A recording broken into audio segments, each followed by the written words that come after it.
شہیدوں کی روحیں دیکھ رہی ہیں کہ دشمن کتنی ہی بھیانک سازش کیوں نہ کرے، ہم ایک ایک کٹ مریں گے، پاکستان کو تباہ نہیں ہونے دیں گے، نہیں ہونے دیں گے، نہیں ہونے دیں گے۔ میرے میں پاکستان کو ختم کرنے والوں کو ایم کیو ایم اور الطاف حسین ختم کرے گا، پاکستان کو قائم رکھے گا۔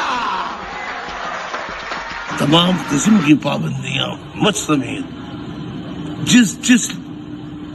لیڈر پر ہیں، عوامی لیڈر پر، وہ ختم کی جائے،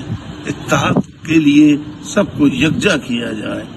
اسی میں پاکستان کی بقا اور سلامتی ہے۔ تمام قسم کی ہم اسے تباہ کرنا نہیں چاہتے، ہم ملک کو بنانا چاہتے ہیں، اس کو ترقی پہ پہنچانا چاہتے ہیں، لیکن کرپشن سے پاکستان زندہ باد۔ میں پیپلز پارٹی کے دوستوں سے کہتا ہوں، آپ اور ایم کیو